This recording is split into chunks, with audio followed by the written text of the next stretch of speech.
আমার মা, বাবা, বোন কারোর কথা মনে ছিল না। ওই অ্যাক্সিডেন্টের পর থেকে আমি এই সেন শর্মা পরিবারের একজন সদস্য হয়েছিলাম। এই বাড়ির মেয়ে হয়ে উঠেছিলাম, বড় মেয়ে।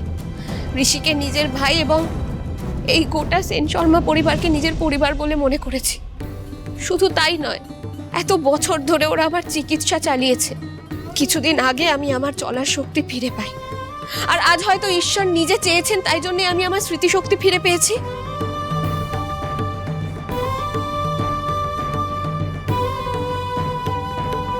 এতগুলো বছর ধরে হাজারো মিথ্যের নিচে সত্যিটা ধামাচাপা পড়েছিল মিলন।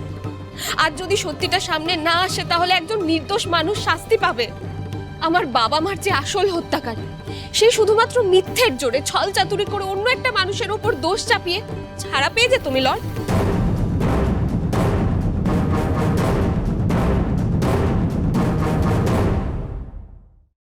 আর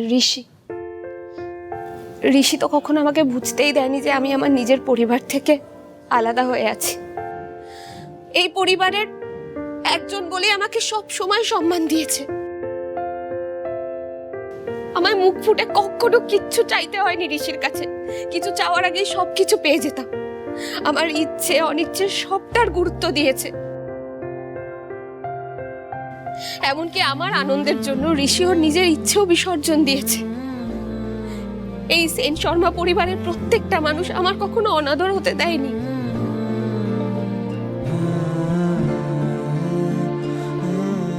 সেন শর্মা পরিবার আমাকে এই বাড়ির বড় মেয়ের মর্যাদা দিয়েছে।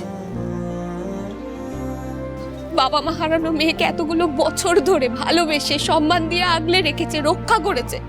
এমনকি আমার প্রত্যেকটা কথার গুরুত্ব দিয়েছে এই পরিবারের প্রত্যেকে।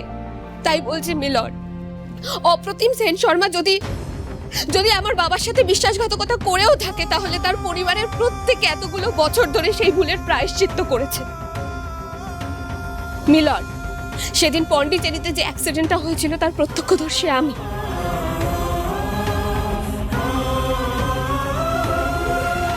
আপনাকে বলছি, আমার বাবা মায়ের খুনের সাথে ওনার কোনো সম্পর্ক নেই। অপ্রতিম সেন শর্মা নির্দোষ।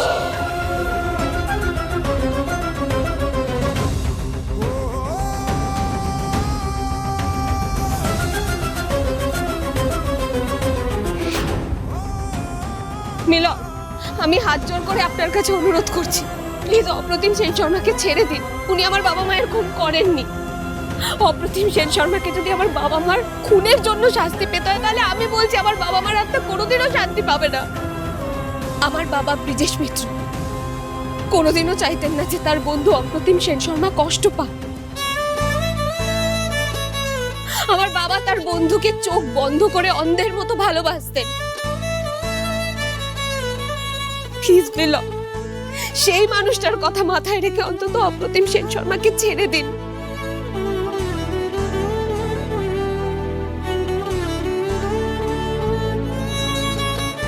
আপনি জায়গায় গিয়ে বসুন।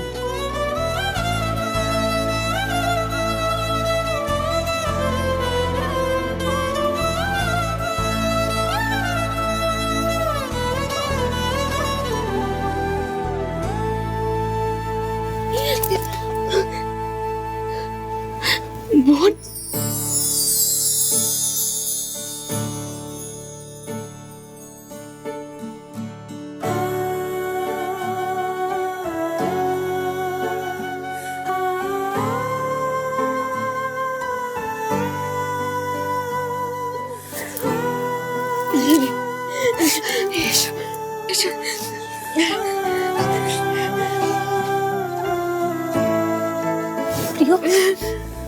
তুই আমাকে এতদিন বলিসনি কেন তুই আমার নিজের বোন? কেন আমার অতীতের সব কথা মনে করাসনি বল? চেষ্টা করেছিলাম দিদি, অনেকবার চেষ্টা করেছি, কিন্তু তোমার কিছু মনে পড়ছিল না। কিন্তু দেখো, আজ তোমার সবকিছু নিজে থেকে মনে পড়ে গেল। কিন্তু এটাই চেয়েছিলাম।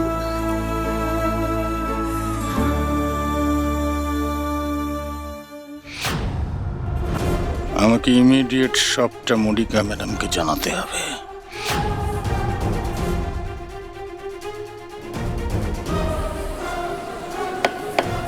Order order.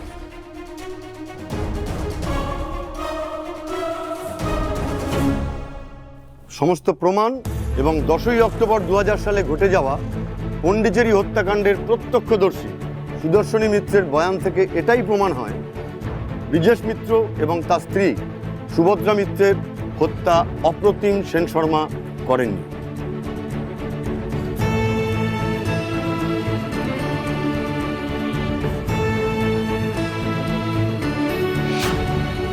উনি নির্দোষ।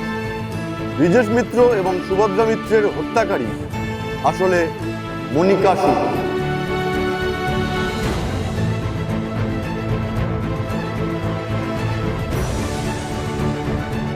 তাই সমস্ত প্রমাণ ও তথ্যাদি বিচার করে এই আদালত অপ্রতিম সেন শর্মাকে সসম্মানে মুক্তি দিচ্ছে।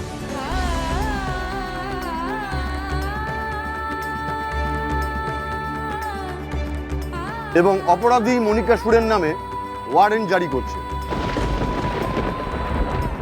আর পুলিশকে এই আদালত নির্দেশ দিচ্ছে যত তাড়াতাড়ি সম্ভব মনিকা সুরকে পুলিশি হেফাজতে নেওয়ার জন্য।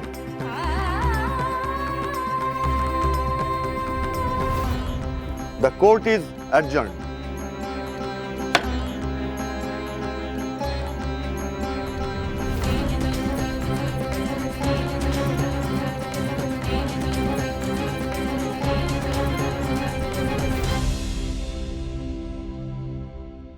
রুষার স্মৃতি ফিরে এসেছে।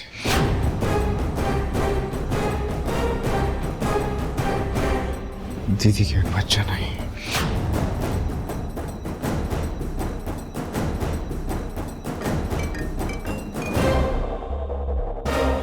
বল সৌমেন, রুষাকে ধরতে পেরেছিস? না দিদি, রুষাকে ধরার আগে ও কোর্টে পৌঁছে গেছে। আর আর রুষার সব অতীতের কথা মনে পড়ে গেছে। মানে সেদিন অপ্রতিম সেন শর্মা আমার মা বাবাকে খুন করতে চাননি। আমি নিজের চোখে দেখেছি মনিকা সুর একের পর এক গুলি চালিয়ে আমার বাবা মাকে খুন করেছিল। দিদি, আমি যেটা বলছি, পুলিশ কিন্তু তোমাকে এবার হন্যে হয়ে খুঁজবে।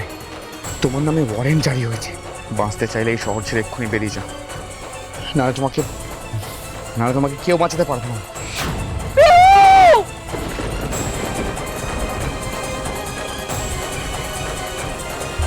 কেউ এভাবে কিছুতেই জিতে যেতে পারে না।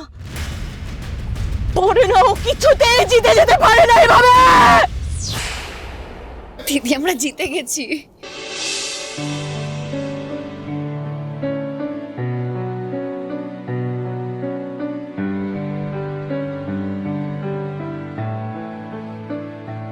প্রিয়, আমি অজান্তেই তোকে নিজের বোনের মতো ভালোবেসেছি। জানিস তো, যেদিন তোকে প্রথম দেখেছিলাম সেদিনই আমার মনে হয়েছিল তুই আমার ভীষণ কাছের, বড্ড চেনা। এটাই বোধহয় রক্তের টান, না?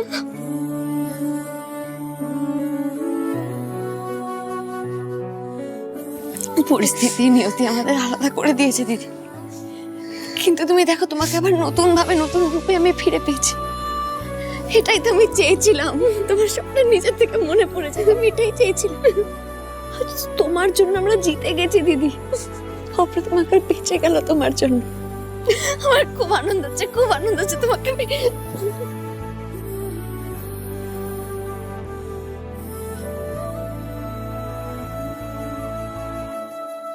অনুষ্কা,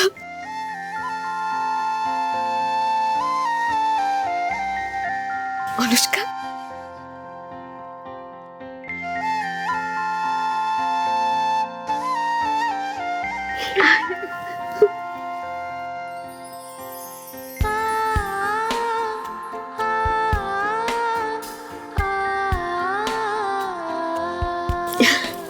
প্রিয়, দেখ ভাই মুখটা কিরকম করে দাঁড়িয়ে আছে।